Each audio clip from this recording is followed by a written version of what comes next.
On t'aime pas tous, bien-aimés frères et sœurs. Qui vous a dit que Kurz n'était pas encore libéré? Hein? Qui? Même pas Donald Trump. Poutine était à Kurz. Hier, je crois, hier. Si j'ai pas de mémoire. C'est pas hier, donc c'est ce matin. Il était à Kurz.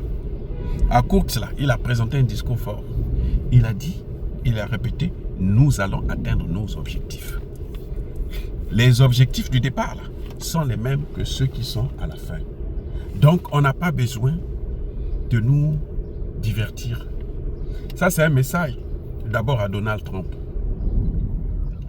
Nous allons aller jusqu'à la fin, jusqu'au bout de notre logique. C'est ce que les Américains, plutôt Poutine a dit. Il parle depuis Kurz. L'Ukraine sera démilitarisée et dénazifiée. L'Ukraine a perdu la Crimée et les territoires, les 4 oblasts. C'est fini. Voilà. Si Zelensky veut la guerre, il l'aura. Poutine est préparé. Poutine sait que l'OTAN n'a pas arrêté, y compris les États-Unis. Ils n'ont pas encore renoncé à balkaniser la Russie. Ils n'ont pas renoncé. Ils n'en parlent plus parce qu'ils savent que c'est trop compliqué. Et puis, c'est pas évident qu'ils réussissent. Mais ils ont ça dans la tête. Ils vont mourir. Ils vont laisser la charge à leurs enfants.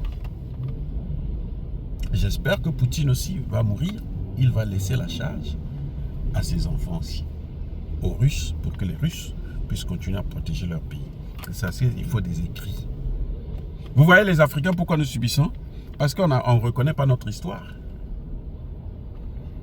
Tshisekedi est en train de se battre. Il a eu un bon ministre de la Justice qui est en train de faire le travail. On dit non, ce n'est pas Tshisekedi, ce sont les Américains qui sont en train de faire. Non, ce n'est pas les Américains, ce sont les Congolais. Bref. Donc Poutine ne renoncera pas à ses objectifs.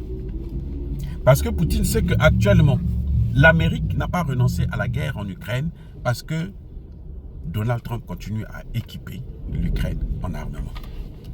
Donald Trump continue à donner des armes à l'Ukraine. C'est pourquoi. Vous avez des armes pourquoi? Les armes servent à quoi? À faire la guerre. Donc, si ces armes-là servent à faire la guerre, donc ils sont en train de continuer à alimenter cette guerre. Donald Trump croyait que la Russie était si bête. Il croyait qu'il avait affaire aux pays africains quand il dit, bon allez, arrêtez maintenant. Maintenant, vous arrêtez la récréation, ne vous battez plus. C'est moi qui ai dit. Et puis ça s'arrête. Comme ils sont en train de faire avec la RDC et puis le Rwanda. Bon, écoutez, c'est nous qui avions fait la guerre là. C'est notre guerre. On vous a mis tous les deux en train de vous battre. Parce qu'en RDC, malheureusement, il y a des Congolais aussi qui se battent contre la RDC. Qui sont tous sous la tutelle de Kagame. Et Kagame est sous la tutelle de qui? Des Occidentaux, y compris des États-Unis. Donc maintenant, ils disent aux Américains, bon, au Rwanda, bon, nous, on prend les matières premières là maintenant, parce que le monde, de plus en plus, est en train de regarder que c'est pas bon. Sinon, on va perdre toute notre confiance. Déjà, la guerre commerciale qu'on a déclenchée là, ça ne nous arrange pas. Alors, il faut maintenant que toi, Kagame, tu te calmes. C'est ce qu'ils ont fait au Mali. Ils disent, nous, on vient pour lutter contre le terreau. Maintenant, ils disent au terreau, bon, vous continuez à maintenir la pression, et puis nous, on est en train de piller, pendant que nous, on est en train de piller, pour qu'ils ne puissent pas avancer. Comme vous êtes toujours là, ben, ils vont nous garder ici à vie. Et eux, pourquoi les Américains n'ont pas puni Kagame? C'est parce que si Kagame est puni, ben, ils n'auront plus quelqu'un qui va faire le travail pour eux. Et au cas où Tshisekedi change d'avis, où il y a un Congolais qui prend les règnes et qui veut maintenant mettre les Américains devant leurs responsabilités, eh ben, ils vont réveiller Kagame, ils disent, bon, on va te battre là-bas, on va nous faire le travail. C'est ça qu'ils sont en train de faire. C'est pour ça que je dis encore à Tshisekedi, tu dois refaire cette armée, cette administration. Je dis bien refaire, même pas réformer. Avant, je parlais de réforme. Maintenant, je dis c'est refaire complètement. C'est une armée pourrie, c'est une administration pourrie. Il faut la refaire. Voilà les enjeux. Oui. Donc, je crois que, les amis, Monsieur Donald Trump ne peut pas imposer la paix à la Russie, comme il est en train de l'imposer à la RDC et au Rwanda. C'est pour ça que vous voyez que le Rwanda continue à envoyer des hommes. Il continue à faire. Il dit non, c'est pas moi. Mais on trouve encore des soldats rwandais. Ce que je trouve un peu bizarre, c'est que les Congolais, quand ils attrapent les Rwandais, là, on les met en prison et puis après on les renvoie au Rwanda. Les Rwandais, quand ils attrapent des Congolais, on les neutralise. On les envoie au repos éternel, immédiatement. Mais les officiers congolais, ils sont trop gentils. Même les Wazalendo parfois commettent cette erreur-là. Hey. Eux, quand ils vous ont, ils vous ligotent, ils vous neutralisent. Et vous, quand vous les avez, vous les libérez. Il y a un problème avec vous, les amis. Vous ne pensez pas? Voilà les enjeux.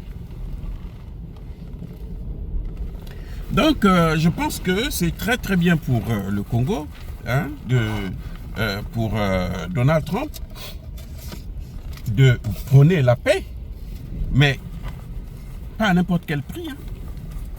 La Russie aussi veut la paix. Croyez-moi, la Russie que vous voyez là, elle veut la paix. Parce que les sanctions, là, ça a un effet quand même sur l'économie russe. Même si ça ne peut pas, en tant que tel, neutraliser la Russie, ça ne peut pas empêcher à la Russie de faire la guerre, puisque bon, l'économie russe est soutenue. Hein. Le marché russe, il est long, il a les BRICS, il a la Chine, il a l'Inde, et il a le Brésil, et tout, qui consomment ses produits. Donc, ça ne dérange pas outre mesure. Mais je veux dire que c'est quand même emmerdant. Donc, mais on ne peut pas avoir la paix pour que demain, la Russie soit balkanisée.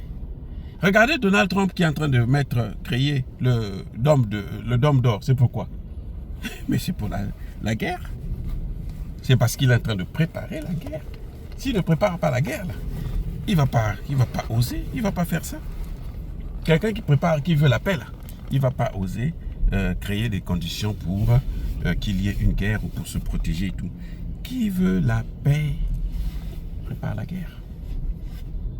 Tu veux la paix? Prépare-toi. Les amis, soyez bénis. En tout cas, Poutine était à Koursk et Poutine a montré qu'il va atteindre ses objectifs et ce n'est pas Donald Trump qui va l'arrêter. Fin de citation.